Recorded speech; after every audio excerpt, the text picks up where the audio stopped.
What if I told you that President Trump just publicly accused a sitting congresswoman of marrying her own brother to enter the country, and Department of Homeland Security insiders say they've got the receipts to prove it? But here's what nobody saw coming. It's not just Trump going after her. Her own community in Minnesota is publicly calling her out. The same people who helped elect her are now turning their backs on her. By the end of this video, you understand why this moment is so different from every other time someone tried to take down Ilhan Omar, and why the walls are finally closing in.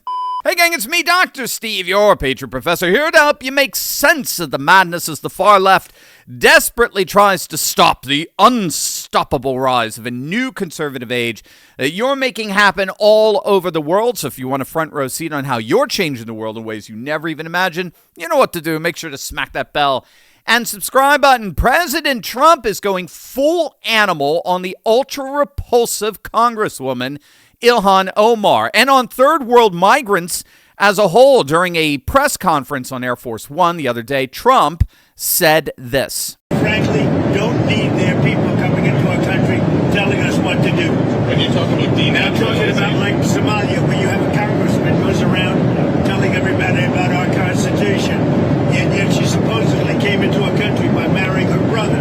Well, if that's true, she shouldn't be a congressman, and we should throw her the hell out of our country. Now, of course, this is not the first time President Trump has made this claim that Ilhan Omar married her brother to get in the country. If you don't know, these are allegations that appear to have originated from an anonymous post on a Somali American internet forum back in 2016, and they've circulated ever since. Omar married a man by the name of Ahmed Elmi back in 2009.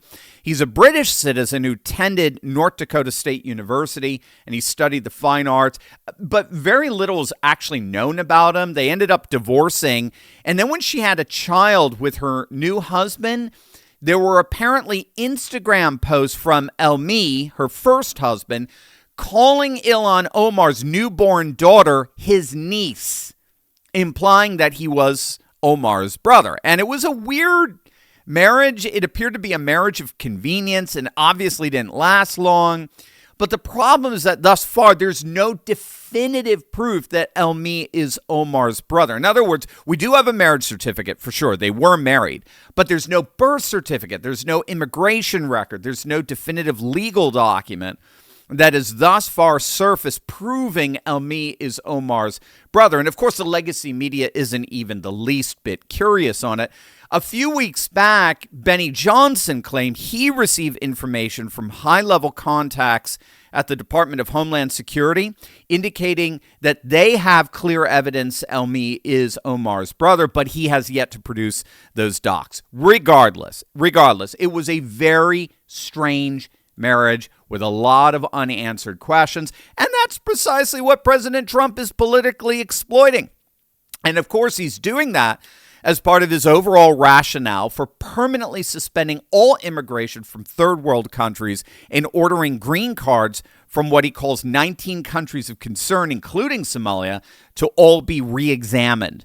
Now, this is coming on the wake of the shooting of the two young members of the West Virginia National Guard who were conducting a routine patrol near Farragut Square in downtown D.C., just blocks from the White House.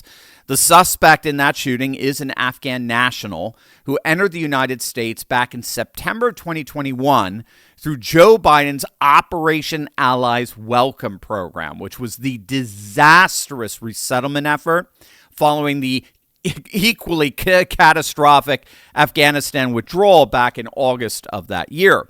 But Trump responded to that shooting in what many believe to be his most amazing and consequential statement of both his presidencies, where he voiced the sentiments, the outrage of the vast majority of the country in declaring not only is he suspending all third world migration, but he's going to be kicking out every single third world migrant who's living off of the American taxpayer and who's not making a positive contribution to the national welfare of our country. And all the polling that's being done on that is revealing that that is the single most popular issue of all for Trump. This is exactly what the American people have been craving for years, real presidential leadership that's finally going to restore sanity to our immigration process. And this is where Ilhan Omar comes in. This is precisely why Trump is focusing so much of his attention and his energy on Omar and her particular Minneapolis district. Wait until you see this. But there is absolutely something you should not be waiting for, and that's taking control of your financial future. And there's no better way to see your finances flourish than with investing in crypto. Now, I get it. If you're like me, it's the volatility of crypto that makes you hesitate. The extreme highs are great, the 20, the 30, the 40% returns. But what about the equally extreme lows? Well, guess what? Your experience of that volatility is now a thing of the past.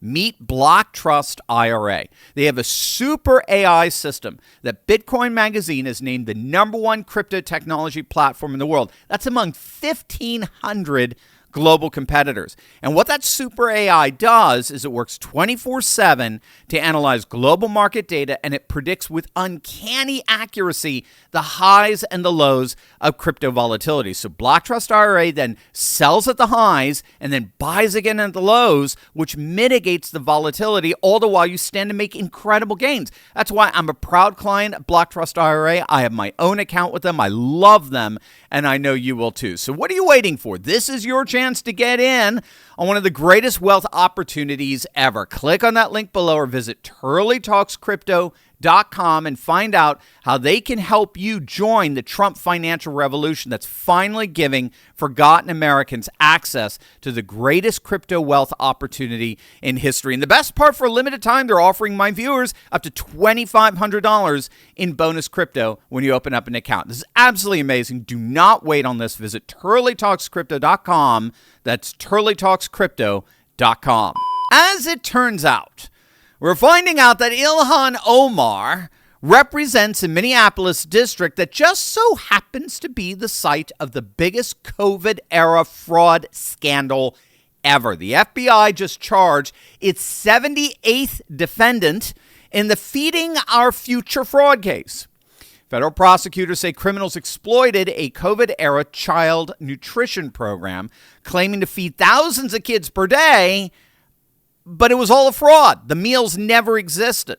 According to the Department of Justice, the scheme stole more than $250 million from American taxpayers. You heard that right, $250 million. Here's how brazen it was. Safari Restaurant in Minneapolis, a place that seats maybe 35 people, reportedly claimed to be serving millions of meals. The restaurant's owner, Salim Saeed, claimed to be serving 5,000 children per day, 7 days a week. Needless to say, he was recently found guilty on all counts. According to the New York Times, prosecutors say all but 8 of the 86 people charged thus far in connection with fraud cases in Minnesota are of Somali descent, with millions of dollars being sent back to Mogadishu. And here's the kicker. Some of that money may have ended up in the hands of a group called Al-Shabaab, which is an Al-Qaeda-linked terror group. CBS News reported that federal prosecutors are investigating whether taxpayer funds meant to feed Minnesota children ended up funding terrorism abroad. But it's not just about fraud anymore. According to an investigation by the Heritage Foundation, Ilhan Omar recently gave a speech in Somali to a Minneapolis crowd where she said, and this was independently translated, quote, "While I am in Congress, no one will take Somalia's seat. While I am in Congress, no one will take Somalia's seat." So she basically told the audience that America will do what Somalis in the United States tell it to do, implying that she's in Washington to basically act on behalf of Somalia's interests, hence why she does so much to undermine our own. But here's what's truly remarkable. Her own community is starting to push back. The people who elected her, many of them, have had enough.